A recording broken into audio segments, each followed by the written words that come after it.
Hello, welcome to SMR channel అండి. ఇవాళ లంచ్లోకి శనగిత్తనాల పొడి, పచ్చి పులుసు, పులగము చేశానండి. శనగిత్తనాల పొడి ఎవరికి తెలియదు, అందరికీ తెలుసు. కానీ నేను చేసే స్టైల్ చూపిస్తున్నాను అంతే. శనక్కాయలు, కొన్ని పప్పులు, కొంచెం కొబ్బరి, ఉప్పు, కారము, వెల్లుల్లిపాయలు వేసి చేసుకుంటే పొడి ముద్దగా కాకుండా కొంచెం పొడి పొడిగా ఉంటుందండి. ఇది కూరలకు కూడా వేసుకోవచ్చు. ఇంకా వంకాయ పచ్చి పులుసు చేస్తున్నాను. అందుకే వంకాయకి కొంచెం నూనె రాసి స్టవ్ మీద వేడి చేసుకుంటున్నాను. పచ్చి పులుసుకి కావాల్సినంత చింతపండు. మా ఇంట్లో ఎక్కువ జనం లేరు, దానివల్ల కొద్దిగా చింతపండు, వంకాయ పచ్చి పులుసు కాబట్టి పచ్చిమిరకాయలు, ఒక టమాటా, కొద్దిగా అర్ధ ఉల్లిపాయ నలిసి కాల్చుకున్నాను.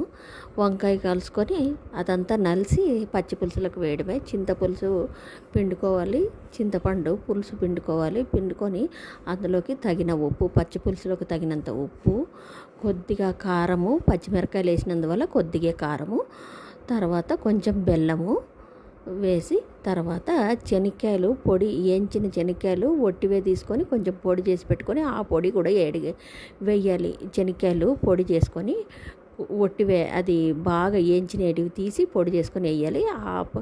ఈ వంకాయ కాల్చినది, తర్వాత వెల్లుల్లిపాయలు 4, కొన్ని పచ్చిమిరకాయలు వేయించినటువంతా ఒక్క చుట్టూ అట్లా తిప్పి దాంట్లో కలిపినాను. యాక్చువల్గా చేతితోనే నలుపుతారు, చేతులు మంటుతాయేమో అని అట్లా దాంతో మిక్సీలో ఒక్క చుట్టూ ఇట్లా తిప్పి కలిపినాను.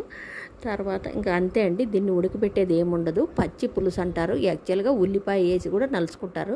మా ఆయన తినడం అందువల్ల వేయలేదు. ఇంకా కొత్తిమీర వేసాను అంతే. తాళింపు వేసాను. యాక్చువల్గా దీనికి తాళింపు కూడా వేయరు, అట్లే తింటారు.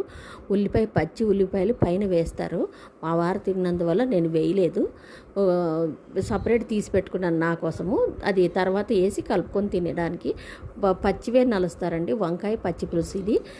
ఇందులోకి పులగం చేశానండి. పులగంకి మా ఇంట్లో ఎవరు లేనందువల్ల, జనం తక్కువ ఉన్నందువల్ల ఒక 3/4 గ్లాసు బియ్యములోకి ఒక 1/4 గ్లాస్ పైన పెసరబ్యాళ్ళు వేసి నానబోసుకున్నాను. బాగా కడిగి నానబోసుకొని దాంట్లో మెత్తగా చేస్తే ఒప్పుకోరు, అందుకే 2 ఏళ్ళు అంత నీళ్లు వేసి కొంచెం ఉప్పు, కొద్దిగా జీలకర్ర, 4 మిరియాలు వేసి చేసుకున్నాను. ఇది సమ్మర్లో సలవ ఉంటుంది. రాయలసీమ ట్రెడిషనల్ ఫుడ్ ఇది. సమ్మర్లో సలవ చేస్తుంది. పచ్చి పులుసు, పులగము, పొడి, నెయ్యి, పులగం కూడా తింటారు. పచ్చి పులుసుతో తింటారు. ఆ ఉల్లిపాయలు అందుకే ఉంచుకున్నాను తినడానికి. ఓకే అండి, థ్యాంక్ యూ.